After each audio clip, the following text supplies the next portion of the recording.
All right, give me a few minutes. I'm just going to introduce you to Village Preservation so you know a little bit about us.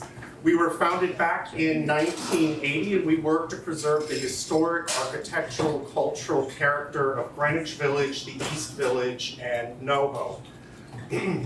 Excuse me, and we do about 75 to 80 free programs like this throughout the year. And one of the benefits of membership is you get early dibs for registration. A number of our programs do sell out very quickly. And we also do member-only programs throughout the year as well. Now, I also encourage you just to visit villagepreservation.org, learn a little bit more about the advocacy work that we do, take a look at some of the other great programs that we do, if I don't say so myself. And please, yeah, the programs are nearly all free to register, whether you decide to become a member or not. But I also highly encourage you to check out some of the free resources that we have available on the website. We have oral histories of people who have lived and worked in the neighborhood. And we also have a series of incredible virtual maps. Last November, we introduced our Fifth Avenue map to help mark 200 years of Fifth Avenue. And today we just released our Art Deco map, which tracks all the Art Deco structures here in the village. Now, these are all free and available to use whether you decide to become a member or not. Now, just for some logistics, I don't want to hear any phone ringing during the presentation, so please make sure that your phone is set to silence because there's always one person who has a call from Granny in the middle of a presentation. So please make sure it's on silent. Restrooms are up front right here, either side. The bar is going to be open through the evening. It is a cash-only bar, but if you'd like to grab yourself a drink, you're more than welcome to. And then after Keith's presentation, we are going to have the book signing, and books will be for sale as well right here on stage. So if you are interested in purchasing his book, please just stay a few minutes after the program. But now it is my great pleasure to introduce Keith Taillon. He's a New York City historian focused primarily on the city's growth and development in the 19th century. His Instagram account, @KeithYorkCity, boasts more than 55,000 followers who tune in daily for his deep-cut posts. He and his work has been featured in the Times of London, the New Yorker, the Australian, Condé Nast Traveler, Vogue, and Surface Magazine. So please give a warm welcome to Keith.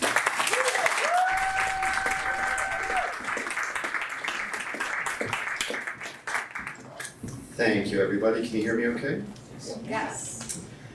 So just quickly, by a show of hands, how many of you have been on one of my walking tours before? Hello, everybody. Lots of new faces. So to that end, I'll do a brief introduction of myself, just so you kind of know what I'm about before we dive into our talk today. As William so kindly said, my name is Keith Taillon. I'm a New York City historian. I went to undergrad for history, always have loved history. Could not figure out how to turn a history bachelor's degree into a paying gig for many years. So when I moved to Manhattan in 2010, I kind of tumbled into a rather boring corporate job at the headquarters for Ralph Lauren and ended up staying there for 10 years, as one does.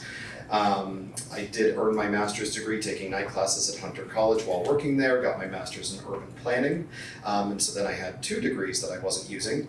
But happily, I got laid off in 2020 at the beginning of the pandemic and had nothing to do but collect severance checks and keep myself from going mad in 2020. So what I did to fill the days was walk every block of Manhattan.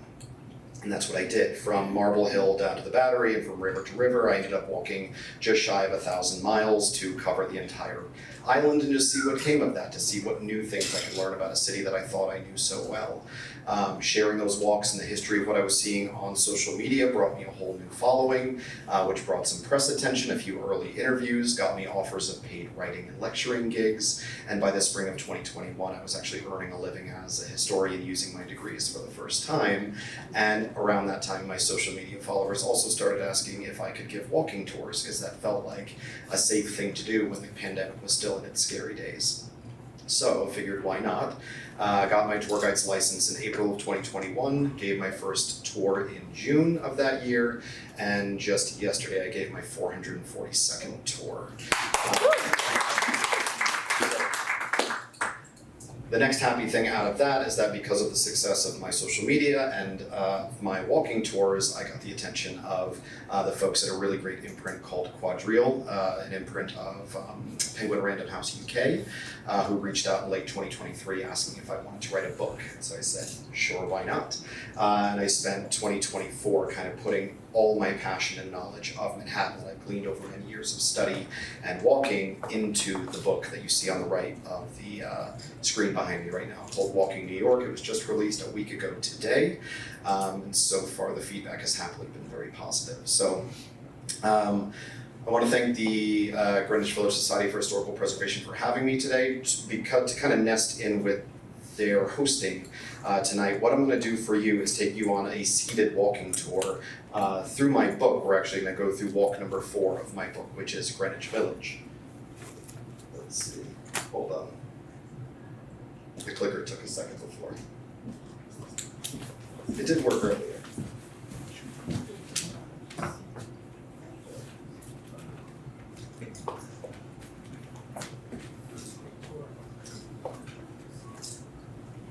It just gone to sleep. Okay. Can we just check your number? Alright, apologies. Alright. Sorry. Okay, and we're off. Okay. So this is a shot from my actual book. This is walk number 4, and this is a route that I actually offer as part of my tour business. My Greenwich Village tour attempts to unpack what Greenwich Village is historically from, a boots on the ground perspective. Because Greenwich Village is one of those places, I often compare it to my Central Park tour. Central Park, Greenwich Village, they're places that everyone knows, everyone loves, they're beautiful, they're easy to love. So what I try to do is get into the nuts and bolts of actually what makes Greenwich Village. And somewhat incongruously, I start my Greenwich Village tours in Astor Place, which historically is not part of Greenwich Village. While today there are technically kind of 3 different villages. You've got the East Village, east of the Bowery, you've got the West Village, west of 6th Avenue, and then kind of the catch-all area in between around Washington Square and Astor Place, known as either NoHo or just Greenwich Village. But historically, Greenwich Village was the village of Greenwich on the Hudson River, what is now called the West Village. And so, while starting at Astor Place may seem odd, I have a reason for this. It's because Astor Place is an ancient intersection of 2 Native American roads. One, the old Witquaskek or Mohegan Trail, the north-south highway that bisects Manhattan, at least in parts still today. When the Dutch arrived in the 1620s, they renamed this highway the Bowery Road, because Bowery is an old Dutch word for farm, and this road literally connected the city of New Amsterdam at the southern tip of Manhattan Island to the farms in the north, places like Peter Stuyvesant's Great Bowery and what is now the East Village. Intersecting that road in what's marked Kintacoing in the map here on the right from the East Village History Project. Kintacoing was the crossroads of 3 nations, which is an intersection of the north-south highway and an east-west undulating road that connected the fertile fishing marshes of the East River waterfront, all about what's now Stuytown and Peter Cooper Village, across the island to the village of Sappoquanican or Sappohannocan, roughly where the Whitney Museum is today. That east-west road exists today in pieces as Stuyvesant Street in the east, Astor Place in the middle, and then Greenwich Avenue and Gansevoort Street in the west. But they come together in Astor Place, so I tell people this is arguably the oldest intersection in New York, predating European contact by many centuries. People have been walking through this intersection, and importantly, using it as a way to get from New York at the southern tip of the island over to Sappoquanican or Greenwich on the west side of the island. This is a map of Manhattan with what is now Astor Place circled in red here on the left side. This map was drawn around the 1770s during the American Revolution, and as you can see, the dark filled-in area of the left side of the map is the city of New York, which at that time really didn't extend much beyond Chambers Street. The rest of the island was still largely undeveloped as anything more than a few collections of villages like Bloomingdale and Harlem, along with a lot of hills, marshes, rocky areas, and farms. But if you look at this map, if you follow from the red circle upward, you'll see a couple little words written there. One is the name Warren. That is the family of Sir Peter Warren, a British naval captain who owned basically everything south of the Native American road, so Gansevoort and Greenwich Avenue, down to what is now Christopher Street. And that'll come into play later in our talk. But that is where Greenwich Village would emerge from the landscape. Prior to the establishment of what we now know as Greenwich Village, as I said, the area was a Native American village called Sappoquanican. It's thought that that word in Lenape means something along the lines of the fact that the soil there was very good for growing tobacco. And so that is what the land was used for before European contact. When the Europeans arrived, the land that formed Sappoquanican was given to Governor General Wouter van Twiller, who was a really colorful character in the history of Dutch New York. He was a rather rotund man who was famous for walking around town with a bugle. And one of his claims to fame is that I'm hoping I don't butcher the story, but he apparently fell into the really rough tidal waters between what is now Inwood and Riverdale, where the Harlem River meets the Hudson River. And when he fell into the water, there was a storm blew in, and a sea monster tried to swallow him up, but he blasted his trumpet, made the monster let him go, and thereafter that waterway came to be known for the spitting devil that attacked him, or Spuytenduivel in Dutch. So that's where that name comes from. But Wouter van Twiller, for our purposes, farmed tobacco on his estate on what was Sappoquanican and what is now Greenwich Village.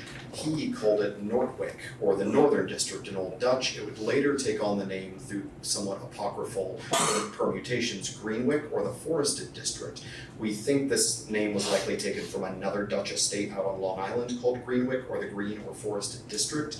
And when the British took over in 1664, they anglicized a lot of our place names. From New Amsterdam became New York, and Greenwijk became Greenwich or Greenwich. So a lot of people think that Greenwich Village takes its name directly from Greenwich in London. That's not entirely true. It was actually called Greenwich in Dutch before that. Now this is the makeup of historic Greenwich Village, what is now the West Village, and the black lines that I've drawn are the dividing lines between the three major property parcels that help make the grid of Greenwich Village make sense. The top rectangle that you see formed here is that estate owned by the Warren family that I mentioned before. That was formerly Wouter van Twiller's tobacco farm that was then given over to British naval captain Sir Peter Warren. Everything from Christopher Street up to Gansevoort Street, south of Greenwich Avenue, belonged to them. His descendants later gridded that part of the neighborhood in a relatively orderly rectilinear grid system, which is why when you go to the West Village, you'll notice the streets north of Christopher Street are quite orderly, relatively luxuriously wide, and forms a pretty cohesive grid, even if that grid is off kilter from the rest of the city's grid. It is south of Christopher Street where things get a little wonky because the property down there that forms the southern half of Greenwich Village was historically split into two parcels. I've drawn a black line down here, down the middle below Christopher Street. That line to the west of it was property owned by Trinity Church. Trinity Church was gifted a 215-acre farm by Queen Anne back in about 1702, 1703, and that Queen's farm turned church farm extended along the Hudson River from Fulton Street all the way to Christopher Street. So that southwest quadrant of modern-day West Village was developed by Trinity Church on its own little grid, and then confusing matters further, to the east of that Trinity property line was a third estate that passed through several permutations. Most famously it served as a country estate called Richmond Hill, which was owned by several famous illustrious founding fathers, including, I believe, Aaron Burr, if I'm not forgetting. But the last line that I've drawn on this map, forgive my crude drawing, but the blue line at the bottom here that forms the southern boundary of Greenwich Village is the now buried river called Minetta. The Minetta Waters, Minetta Creek. That river formed as springs under Chelsea and then flowed down through what's now Washington Square before curving out to the west of the Hudson River, dumping into the river there. Over time, the river was buried as a sewer, but still to this day, occasionally construction projects in Chelsea and the village will unexpectedly flood, and people are very confused until they look at old hydrophonic maps of New York City and realize, oh, we're digging into a river here. So no one should have been surprised. They always are. But understanding that that Greenwich Village, which is so famously confusing to walk around, is actually just three cobbled together parcels of land, each with its own idea of where the streets should go, things start to make a lot more sense. And the crux of those three property lines is roughly where Bedford Street meets Christopher Street. You go in any direction, you're in a different property, and then the village suddenly starts to make more sense. The reason that I drill down into just the West Village is because of this. I like to ruffle feathers by saying the East Village didn't exist until the 1950s.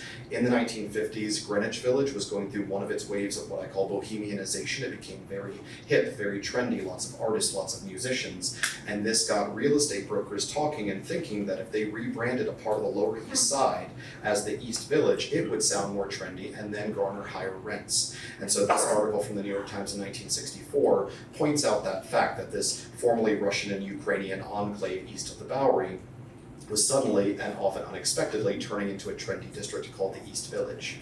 With that area now called the East Village, Greenwich Village now had to differentiate itself by becoming known as the West Village, and the catch-all area in between, historically known by its major landmarks like Washington Square or Fifth Avenue or Astor Place or Lafayette Street, now just became Greenwich Village or NoHo.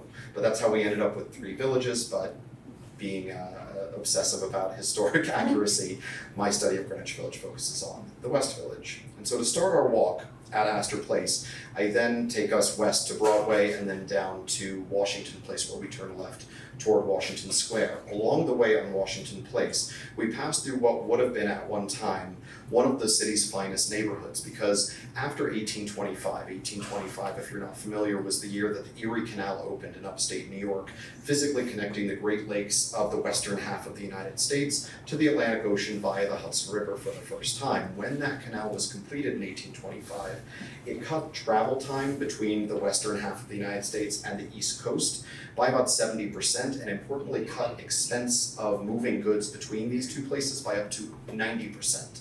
So when the Erie Canal opened, it transformed New York, not just the city, but all the cities along the path of the canal and the Hudson River, with about half of the nation's GDP almost overnight redirected down the canal, down the Hudson River, and out New York Harbor, which led to a massive population explosion for New York City, which is shown on this map from about 1830. All the gray shaded areas are the built up populated areas of New York at this time. And if you look closely, you can see that most of what is now Greenwich Village has been subsumed by this urban development. Greenwich had historically been a quite isolated rural enclave, sitting miles north of the city and importantly separated from the city by a tidal marsh that was fed by springs underneath what's now Chinatown. The water would bubble up, flood out across the island of the Hudson and East Rivers, and form a barrier separating the city at the southern tip of the island from villages like Greenwich to the north of the marsh.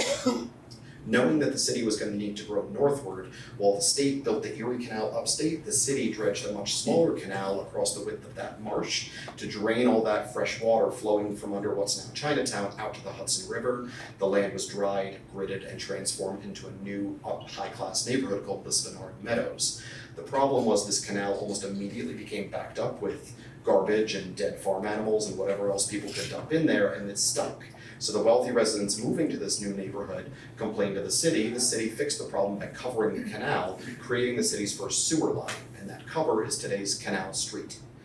That neighborhood called Lisbonard Meadows is now Tribeca and Soho, and with it made viable just in time for the Erie Canal to open, it meant that the city's population could move northward, as is shown in this map, which means that in 1825, the formerly very isolated area that is now Washington Square was ripe for redevelopment, which is amazing because in 1825, when the Erie Canal opened, what is now Washington Square had been serving for about 30 years as the city's public burying ground for people who died of disease, people who were executed for crimes. Anybody who couldn't or shouldn't be buried in churchyards in the city were dragged up to the middle of nowhere to be buried in this potter's field on the banks of the Minetta River.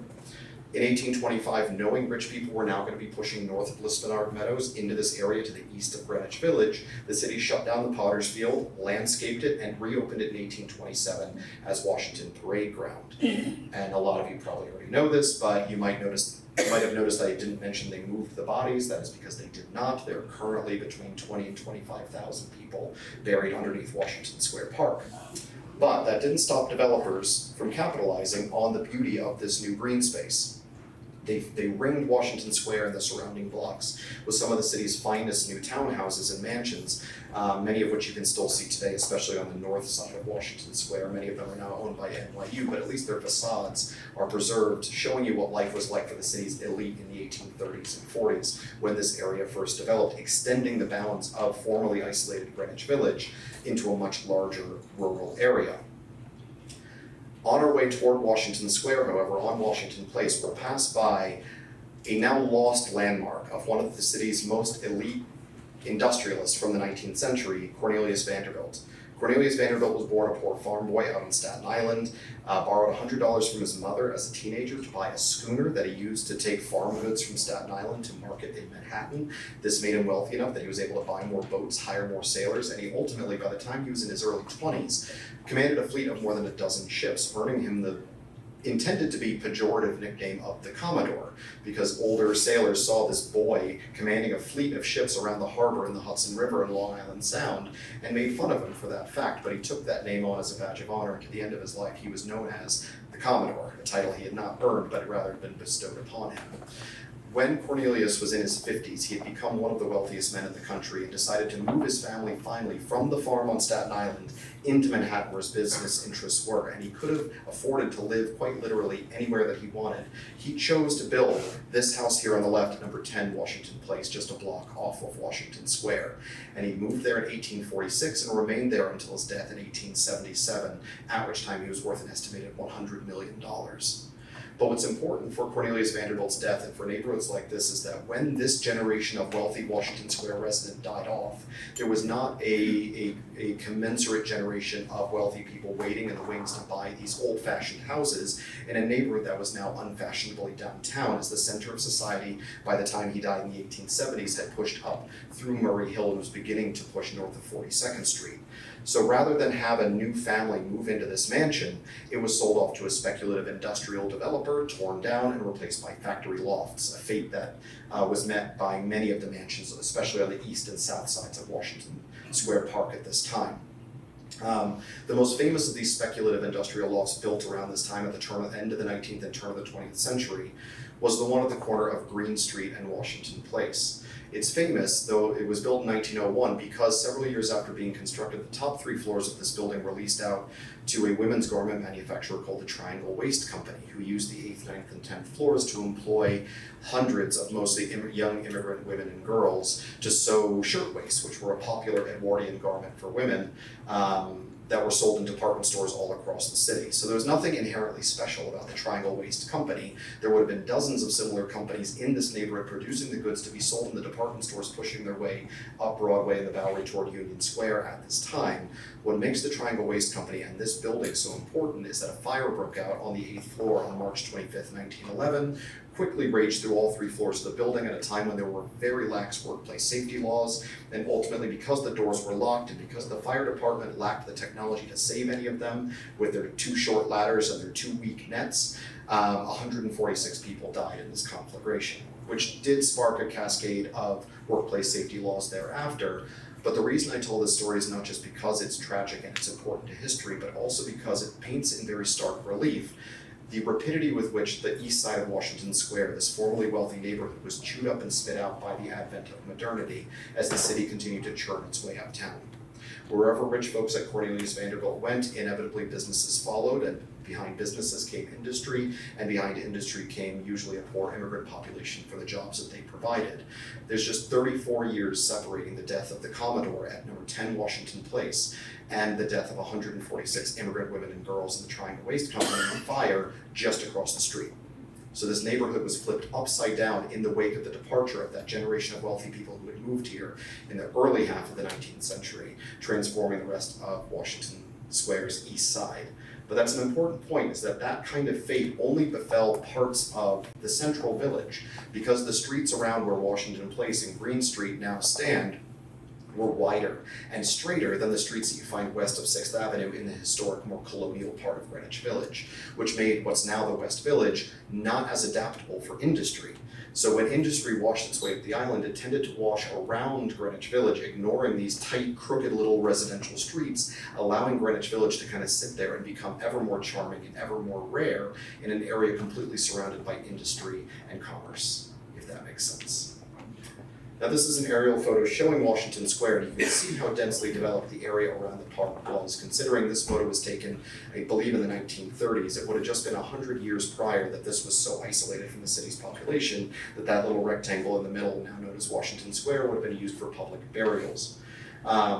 In the middle of Washington Square, in this photo, if you squint, you can see the little arch that forms the most identifiable landmark in Washington Square. This is the Washington Square Arch, ostensibly designed and built to commemorate the 100th anniversary of George Washington's inauguration, which took place down on Wall Street in 1789 during New York's brief stint as the national capital.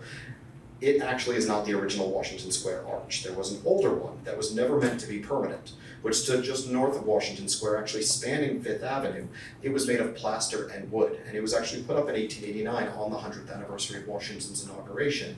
Arches like this went up around the city almost annually for different celebrations and commemorations. As they started to fall apart, they'd simply be ripped down and a new one would go up somewhere else for something else. But occasionally, as was the case here, New Yorkers would love the commemoration so much that they would arrange to raise funds to build a new, more permanent arch, and that's what happened here.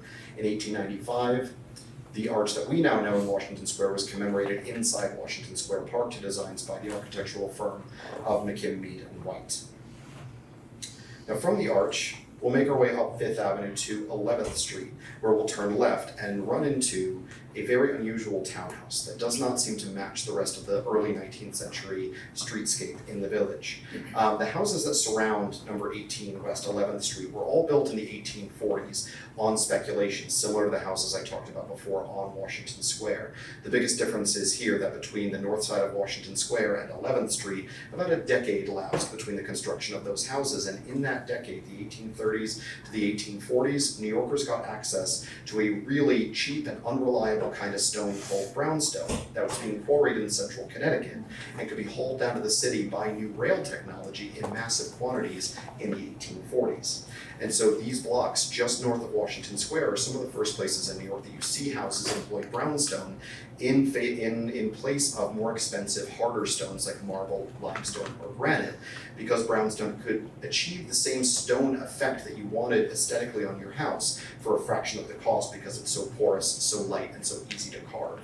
The important thing here is that brownstone ultimately fell from favor after washing through the city's streetscape in the 1840s through the 1880s because of all of its, everything that made it so popular led to its downfall. Because brownstone is light and easy to work with, that's because it's porous and soaks up water, which then freezes inside the stone during the winter and causes the stone to crack and flake and turn back into sand, which is why you generally don't see brownstone used in the city basically at all after about 1895. But anyway, I'm rambling, but that is the big evolution that you see just in a couple blocks. It's fascinating once you know that brownstone emerges only there in that moment in time because rail suddenly allowed New Yorkers access to these quarries in the middle of Connecticut. But back to number 18 West 11th Street, why is it so different? Why is a house so modern plopped into the middle of a block that has been a historic district for decades? That is because during the 1960s and 70s, when Greenwich Village was a hotbed, it was really in its second wave of bohemianization, a hotbed for counterculturalism, unbeknownst to its neighbors, members of a domestic terrorist organization called the Weathermen were building bombs inside that house at number 18 West 11th Street. And accidentally, one of the bombs went off, causing a series of explosions inside this house, blowing the facade off of the building. People did think it was a gas explosion at first before the real story was found out later. But it was one of the more traumatic events. This occurred on March 6, 1970, one of the more traumatic events of quite a tumultuous era for Greenwich Village. Dustin Hoffman, the actor, actually lived next door at number 16 at the time, and there are photos. This is a photo of him standing in front of the burning house, but there are other photos of him running down the street holding paintings he was trying to save from his house because everybody thought the whole block might go down. But ultimately, after much debate, it was decided that rather than try to recreate a historic townhouse that would inevitably not look quite right, that a compromise building could go in place of the blown up house. The result is this townhouse completed in the late 1970s, which the facade is meant to kind of evoke the explosion that blew off the facade of the original house.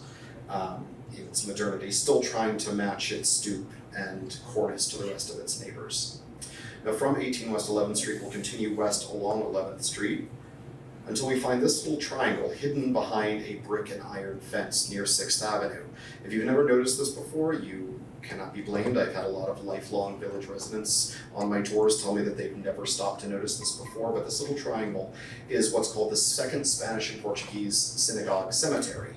Established in 1805, It was an outgrowth of what is now Congregation Shearith, Israel, the oldest active Jewish congregation in the Western Hemisphere. Their first cemetery, because this is the second cemetery, their first cemetery still exists today down on St. James Place, just off of Chatham Square in Chinatown.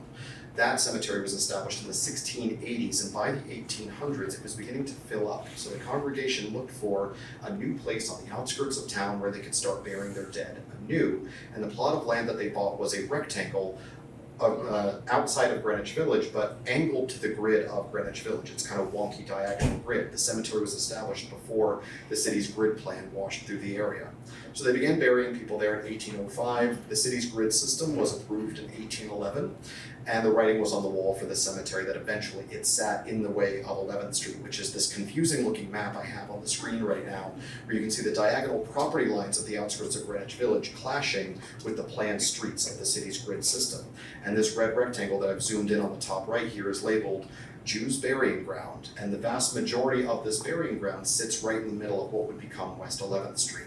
So the city notified the congregation in 1829 that they needed to move their dead out of the way of the new street. They did so, moving many of them into the little triangle that was left over at the edge of the cemetery that is still there today, moving many more of them to the third cemetery of the Spanish and Portuguese synagogue, which still exists today on West 21st Street, just west of 6th Avenue in Chelsea, off of Ladies Mile, behind what used to be a vitamin shop.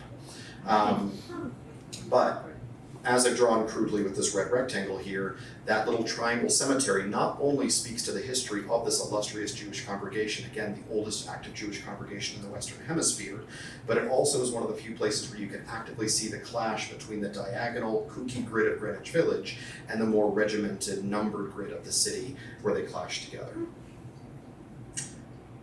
Once we pass the cemetery, we reach 6th Avenue and what is essentially the eastern bounds of actual historic Greenwich Village. And you get a great view from that corner looking south toward Jefferson Market Library.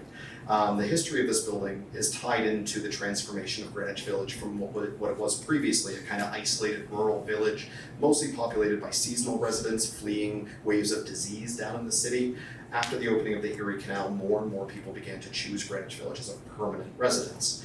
And so with that permanent residence, the town needed a market, places for people to get their dairy and their meat and their vegetables. And so in 1833, Jefferson Market opened on that little triangle of land where 10th Street and 6th Avenue meet today.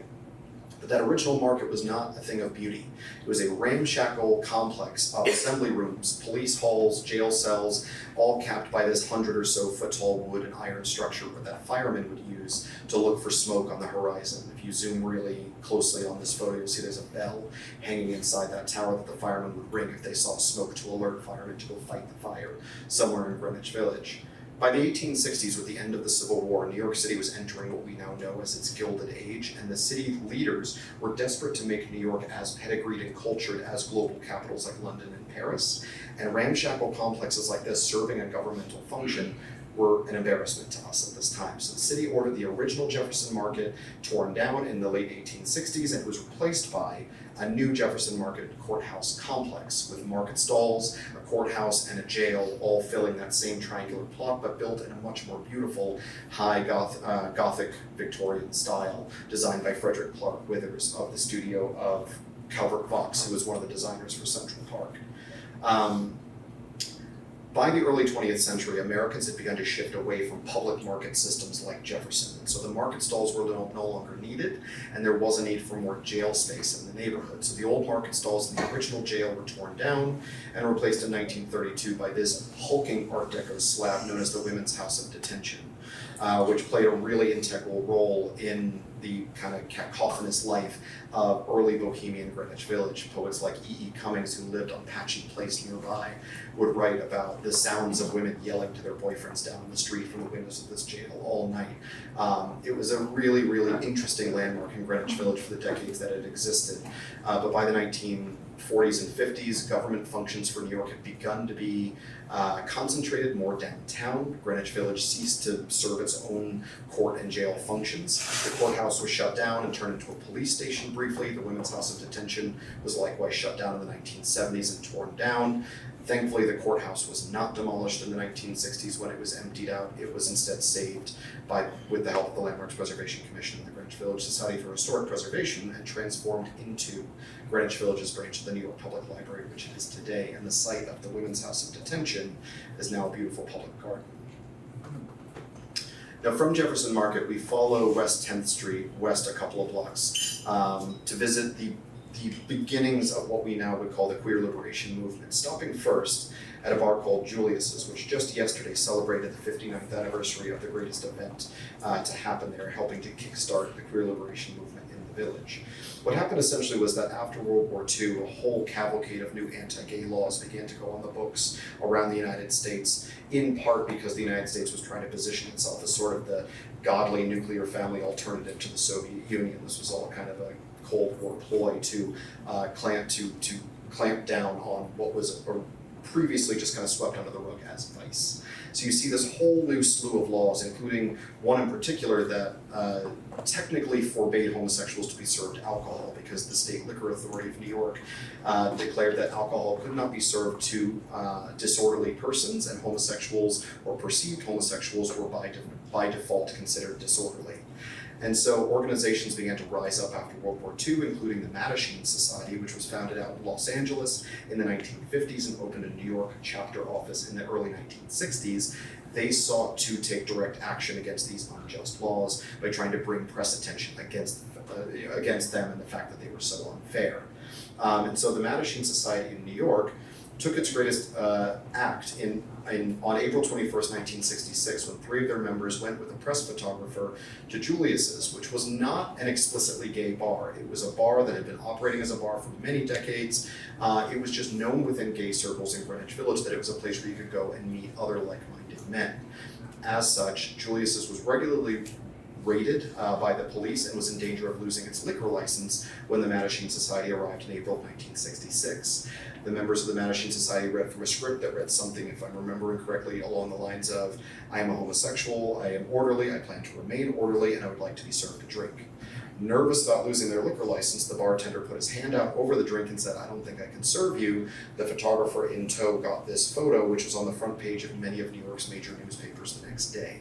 And by the end of that year, against the backlash from this, the State Liquor Authority had to clarify that homosexuals were not inherently prevented from ordering alcohol, though many other anti-gay laws remained on the books. Now they could be served alcohol, but you still couldn't be caught touching someone of the same gender. You couldn't be caught in clothes that didn't match your gender. It was still a very hard era for this community, but through the actions of the Mattachine Society and what is now known as the sit-in at Julius's, that specific law was eased up. 3 years later, a very different event took place just around the corner from Julius's on Christopher Street. These 2 buildings you see behind me were built as stables in about 1845. By the end of the 19th century, with the decline of the horse and carriage trade, these 2 stables were transformed into plain old commercial spaces. And by the 1930s, the 2 stables were combined into one restaurant storefront, owned by an Italian restaurateur named Vincent Bonavia, who had been running a speakeasy illegally on 7th Avenue through Prohibition, but with Prohibition over, he was able to bring his restaurant above ground and actually make it legitimate.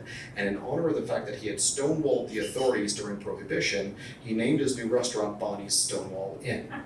Bonnie's Stonewall Inn operated out of those 2 old carriage houses into the 1960s when a fire in the kitchen caused them to shut down. The buildings were then sold to the Genovese crime family of New York, who turned them into a gay bar. Now, this is often surprising to people, but a lot of gay bars in Greenwich Village were owned and operated by the mob in the 1950s, 60s, and 70s because the mob could get a profit off of a captive audience that had nowhere else to go while watering down and overcharging for drinks. And they also could pay off the cops to make the cops turn a blind eye. In exchange, the cops were allowed to come and raid these bars, usually about once a month, and arrest anybody who was breaking the law so they could reach their quotas. Everybody was happy except for the people inside the Stonewall.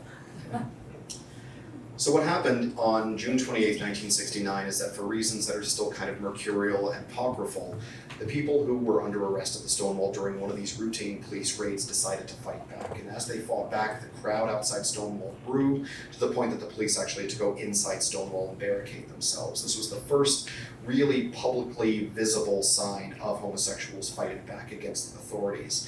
But one thing I want you to notice is the drastically different socioeconomic and demographic appearance of the kids who took place at the Stonewall riots, as are shown in this photo here.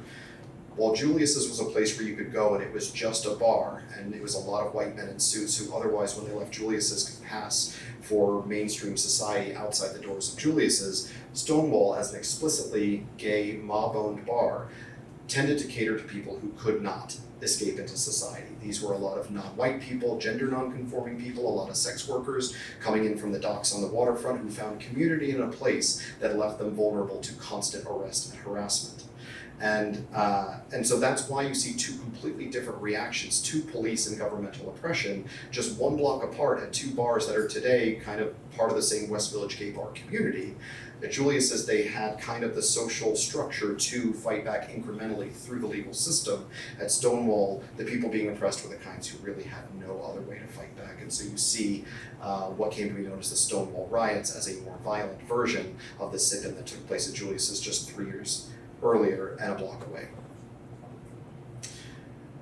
The issue is, and this is maybe a little controversial for me to say, but hang with me, is that after the Stonewall riots, unlike the aftermath of the sit-in at Julius's, the laws did not immediately begin to change. And worse yet, the Stonewall Inn as a bar was shut down almost immediately. And you can see it here in the 1980s operating as a split bagel shop and Chinese restaurant. Police raids continued to be executed on gay bars around the neighborhood, including one just 8 months after the Stonewall riots. And hold that thought because we'll come back to it. First, we're going to cross 7th Avenue. Walking west across Christopher Street, you cross through this really confusing intersection here that I've got on the right side of the screen, where Grove and Christopher and West 4th and Washington Place and 7th Avenue all come together in a tangle of about 7 different directions. 7th Avenue is that one street in the West Village that does not feel like it makes sense. And the reason for that is that it was not supposed to be there. 7th Avenue originally ended up at Greenwich Avenue. It did not cross through Greenwich Village. You had Varick Street to the south, and you had 7th Avenue to the north. The center of Greenwich Village was not bisected by this road. That didn't change until the 19-teens, when the city decided they wanted a west side, a lower west side subway line, an extension of the what's now the 1, 2, and 3 train on the upper west side. It turned at Times Square to the east. It did not run down the west side of the island, and they wanted a subway line down the west side. Additionally, they wanted to cut open Greenwich Village to automobile traffic to make it easier to get cars from Midtown down to the then under construction Holland Tunnel. So there was every reason for the city to use whatever powers they had to crack open Greenwich Village and its warren of confusing, tightly knit streets to the rest of the city for the first time. So the city used eminent domain to take more than 300 properties in the path of a new street and subway line, demolish them, and slice Greenwich Village open. The most famous of the buildings taken during this time was an apartment building called the Voorhees. I apologize, this is, in all my years of research, the only photo I've ever found of the Voorhees.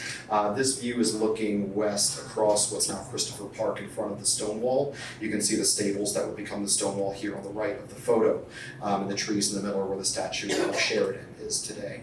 But that little roof line you see sticking over the trees back there is an apartment called the Voorhees that at the turn of the 20th century was owned by a Philadelphia man named David Hess. David Hess did not feel the city was giving him a fair shake on the price of his building and taking it to build this new avenue.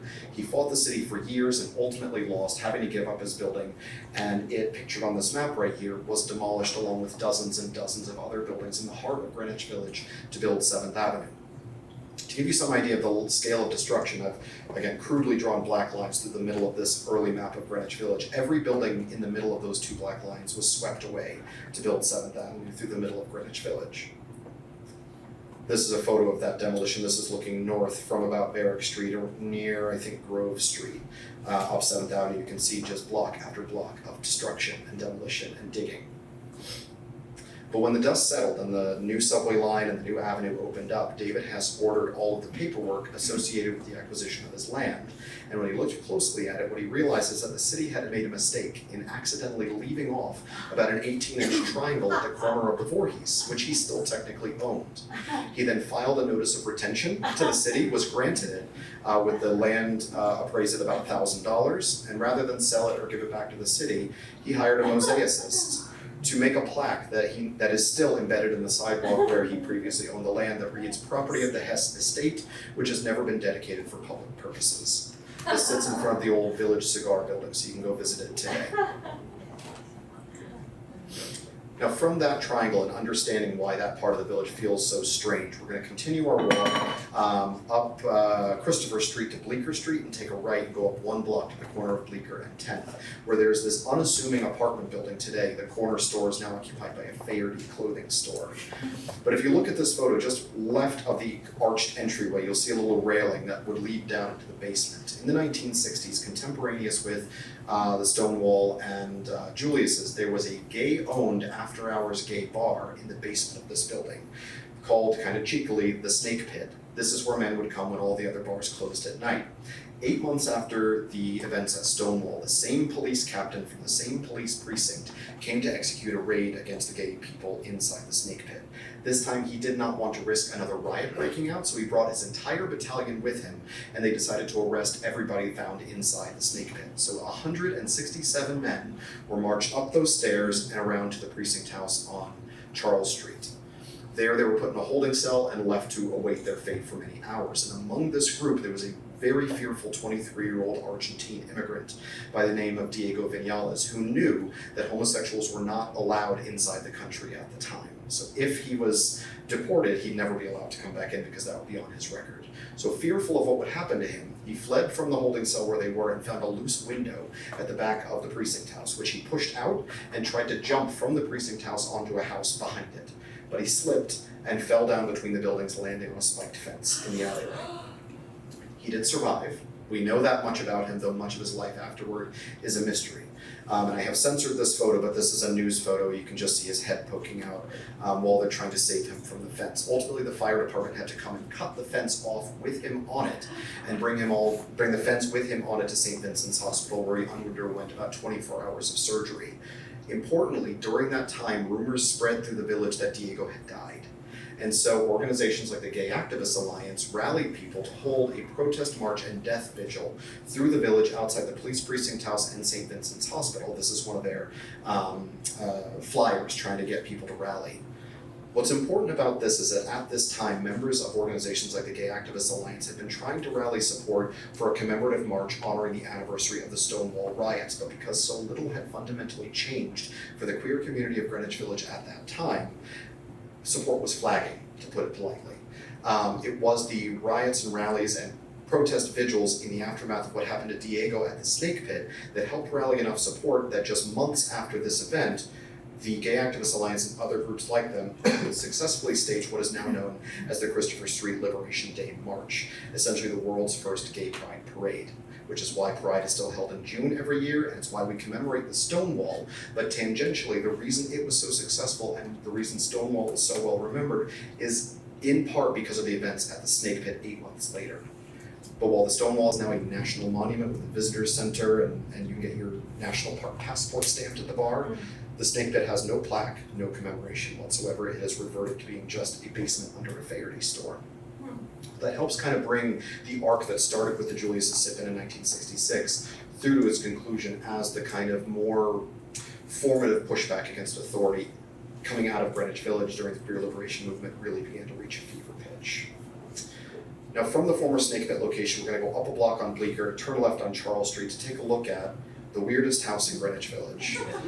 A title I do not bestow lightly, but I have yet to have anybody push back against that or nominate a house that is any weirder than this. Number 121 Charles Street at the corner of Charles and Greenwich Street is a singularly strange house. And its story is even better than that because weird as it is, and as much as it feels like a part of the village, it feels very villagey, it is not from the village. This house was originally a rear rental property behind a little brick Italianate townhouse at number 1335 York Avenue, pictured here on the left.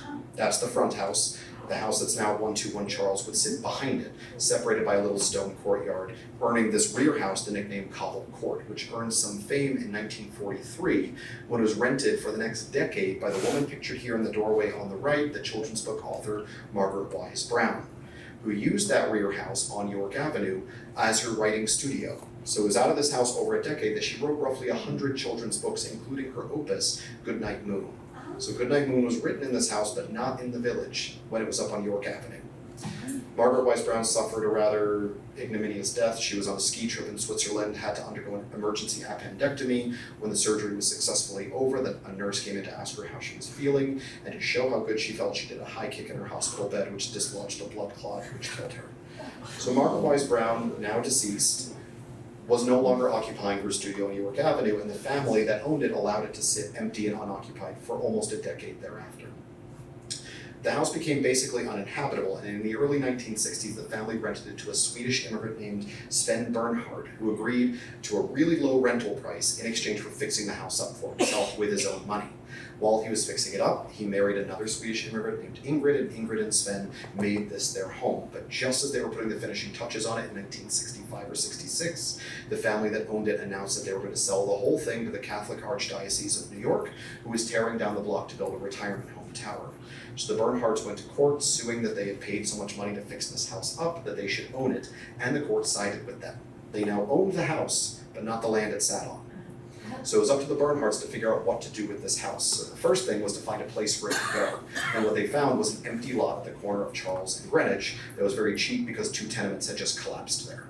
So they got that corner lot. They then had to cut through about a dozen layers of red tape to get the house actually moved. Finally, Mayor John Lindsay entered the fray to help them cut through the red tape, and in a rather miraculous turn of events, the house was loaded onto a flatbed truck, hauled down York Avenue to 57th Street, across 57th to 2nd, down 2nd Avenue to 14th Street, across 14th Street to the Meatpacking District, where it wended its way down to the corner of Charles and Greenwich, where it was placed to the celebration of residents of the neighborhood. Here you can see them holding a banner that says Bernhard Homestead, welcome to Greenwich Village.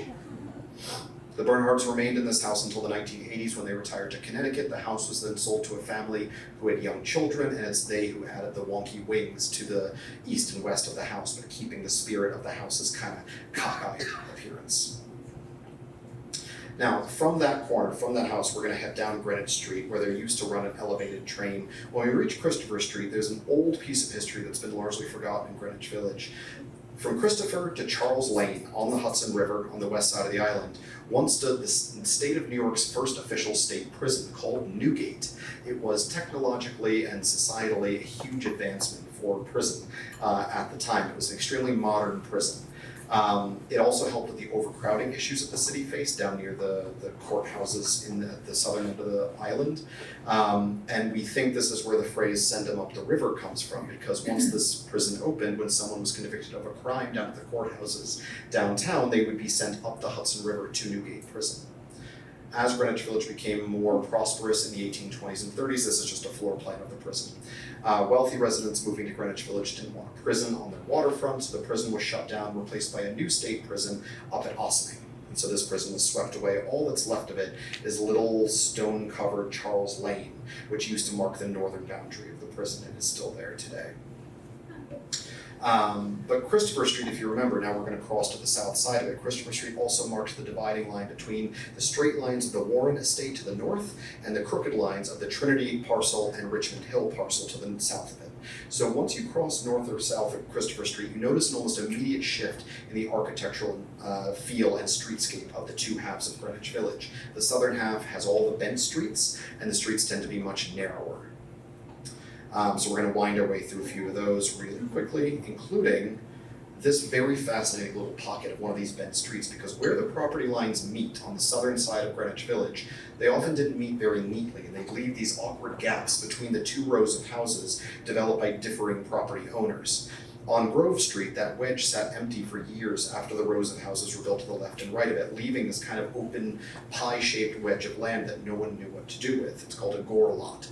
a local market owner decided to buy the gore lot along with the backyards of all the houses next to it, and into that build 6 little townhouses that are now called Grove Court, but they were not always so desirable as they are now. These originally had nicknames such as Mixed Ale Alley because it was home to mostly brewers who would bring home mixed batches of beer that hadn't been bottled that day, so the whole area just stunk like stale beer.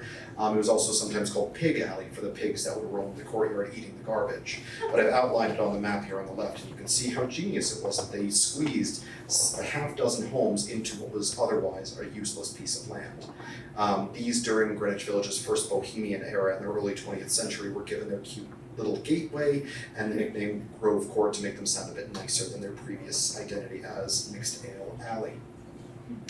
Looping around, taking Barrow Street to Commerce Street, you pass places like the Cherry Lane Theatre, but what I want to point out here is at the corner of Bedford and Commerce, this beautiful house here at the corner is actually the oldest structure in Greenwich Village, the oldest known one. This was built as a house in 1799, making it one of just a handful of 18th century buildings in all of Manhattan today. It's called the Isaac Hendricks House, and my favorite thing about it is he's got these 2 odd brick cutouts on the sidewall there on the Commerce Street side of the house. That's because that's where the fireplaces are inside, and they didn't want the heat of the fireplace to burn the outside of the house. More interestingly is that next to the Isaac Hendricks house used to be a little carriageway to lead to the back of the house. By the 1890s, that carriageway wasn't in use anymore, and so a developer decided to fill in that little narrow piece of unused land with what is now the city's narrowest house. You can see it here on the left and the right. That house, number 75 and a half, Bedford Street, is the narrowest house, I believe, in all of New York City, definitely the narrowest in Manhattan. From there we go down to what is an extension of Leroy Street, here called St. Luke's Place. This bent block is named in honor of St. Luke's Church in the Field, which is just a couple blocks away, named Church in the Field because when St. Luke's was built in the 1820s, it actually sat in the middle of fields, though now it's right in the middle of Greenwich Village. But as more and more people move to Greenwich Village permanently, one of the kind of ugly sides of having permanent life in a place is you also need a place for your dead. And so a cemetery was established for St. Luke's and the other Episcopalians of Greenwich Village, right where Hudson Street and Leroy Street or St. Luke's Place intersect. And that cemetery was in use for about 60 years, from 1834 to 1898. This is one of the few photos that exist of that cemetery, but it was still active. By the 1890s, it was overgrown and wasn't really being used for burials anymore, so the city ordered it covered up and transformed into a park called Hudson Park. It was the architecture was designed by the architectural firm of Carrere and Hastings, the same architects who designed the New York Public Library and the Frick Collection. All that's left of this Carrere and Hastings Park is the beautiful stone and iron fence that now encircles what is now called James J. Walker Park. But what most people don't know is that James J. Walker Park down near Houston Street is still very popular with soccer and baseball, with a playground and a swimming pool and Keith Haring murals. It still has about 15,000 bodies underneath it, because this was at the edge of Greenwich Village. It sat just north of the Minetta Brook, the river that formed the southern boundary of Greenwich Village. And so for the last leg of our tour, we're going to jump onto the route of that river. The Minetta Brook roughly followed what is now West Houston Street, Downing Street, Minetta Lane, or Minetta Street, sorry, and McDougal Street on its way up to Chelsea. So we'll hug that as closely as we can, ending at the northwest corner of Washington Square, where stands a tree so large that if you just walk by it, you may not even notice it because the first branches don't start until about 4 stories above the ground. This, nicknamed Elma, or the Hangman's Elm, though it is not guilty of any hangings in any documented history, is thought to be the oldest tree in Manhattan, about 350 years old. It is interestingly not a native tree. It is an English elm, which is part of the reason why it was able to survive the great elm blight of the 20th century.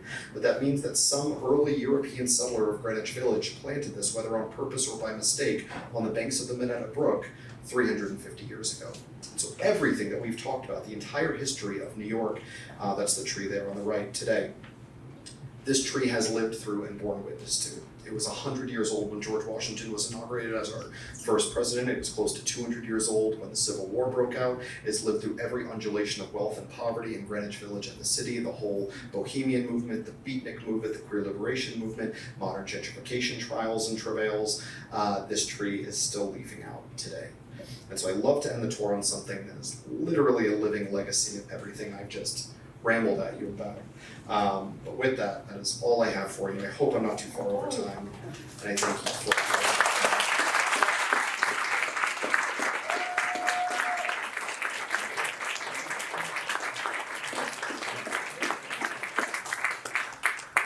We still have some time for So, a few questions. Yeah, do we want to do a Q&A? Do you want to raise your hands and we'll point?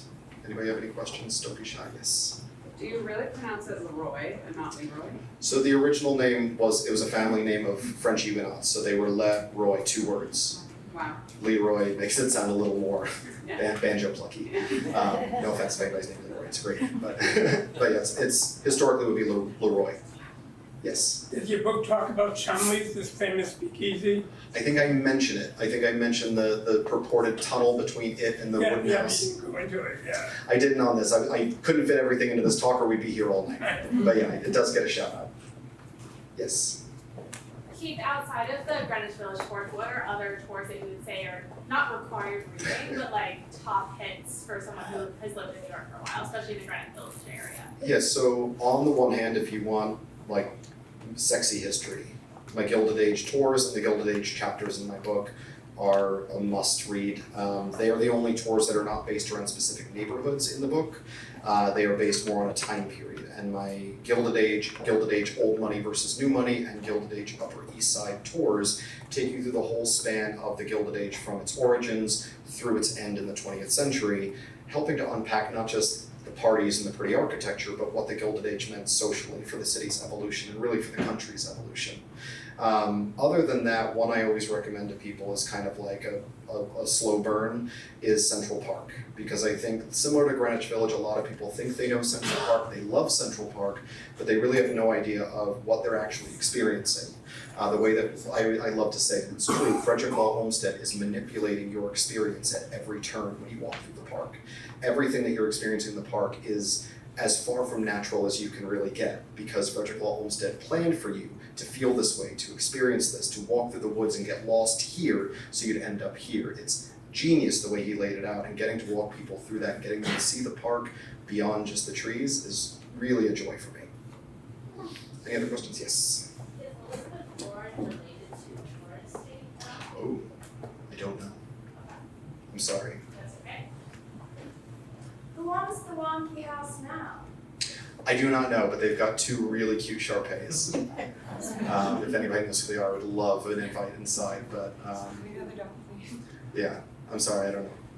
Yes? When you talk about a brownstone building, that's just basically the cladding, not a brick building, Yep. right? It's like, what, 4 inches, 6 inches, something? Yeah, it like that? depends on the house, but they would usually apply it to make the house look like a stone house to sell at a higher price, which was also part of the ploy and part of the issue, because to get that thin layer, they usually cut on the, with the bias. And that means that the seams between the layers of stone are then open to water pouring in, so layers of it would literally slough off. You mean there were layers of brownstone? So layers within the stone. So it's almost like, I say it's like a millefeuille or like a croissant. Yeah. And so as the water gets in and freezes, it expands, it will pop a layer off like this. Some buildings, like the Episcopal Church Calvary at the corner of 21st and Park, is made of solid brownstone blocks rather than just that kind of veneer. So most of its stones are laid the proper way, with the seams running this way rather than vertically. So it has a harder time getting water inside. You still see damage, it's still in a lot of need of restoration, but it's not as bad as most brownstone houses. Most brownstone houses you see today have already been repaired using cement and a kind of stucco material to mimic the look without falling apart like real brownstone. And one other quickie, where does the word Mattachine come from? So Mattachine, and I'm probably going to butcher the details, but Mattachine comes from like an old Arabian story of a Mattachine, or a man wearing a mask. That's where the root of the word comes from. A masked man who, because no one knew his identity, could speak truth to the king. That's the story. And so this idea of the Mattachine society was that because homosexuals are kept out of mainstream society, they're hidden, they're masked, they're the only people who could actually speak truth. That's where that comes from. Any other questions? Yes, at the back. Here's about your creation process. What comes first, the history or the book? It's usually the story. I need to figure out what is the story of this place or this time period I'm trying to tell. And then I can sit down with the map and say, how can I lead people through this story in a way that physically makes sense and also won't go over time. If anybody's been on tours with me, you know I never end on time. Constantly have more stories to tell, and so that's something I struggle with, but the story always comes first. It's not just pointing out landmarks, it's trying to bring you through a journey to understand these places beyond just what you're seeing on the street. Any other questions? I know you do a tour the length of Manhattan. Yes. Do you talk about the history of each neighborhood as you're passing through? I try to. So I've only done it 5 times now, but I do what I call my Broadway walks, and it's a 14.5-mile walk along Broadway from Marble Hill at 228th Street, the historic northern limit of Manhattan, all the way down to the Battery. Usually takes about 8 or 9 hours. Sells out immediately whenever I put it up, so a lot of masochists in my audience. But what I try to do is give some history of the places we're walking through, but usually rooted in what Broadway meant to those areas. Because Broadway is really about 4 different streets cobbled together. So I try to point out when we're leaving the old Native American Trail to access the old Bloomingdale Road, and from the Bloomingdale Road to get on actual Broadway, and so on. While also contextualizing the neighborhoods like the Upper West Side, the reason the Ansonia and the Doralton and the Apthorpe and the Belnord all exist is because Broadway, as a boulevard, was the easiest place to build the city's first subway line. So with the subway coming, developers put up these giant apartment buildings to take advantage. So everything makes sense once you understand the context. And I try to tell that as much as I can while also not torturing people during a 9-hour walking day. As someone who, What neighborhood would you say that the Gilded Age started in? the seeds were planted where I start my tour in Washington Square. It really started, I would say, Madison Square and Murray Hill. And Murray Hill is really the center of the world for old money. And then the Vanderbilts jumped north of 42nd Street and created Vanderbilt Row, like where Rockefeller Center is today. And that's where it played out, with old money south of 42nd, new money north of 42nd. Thank you. And then the Upper East Side is where the era went to die. All right, a round of applause for Keith.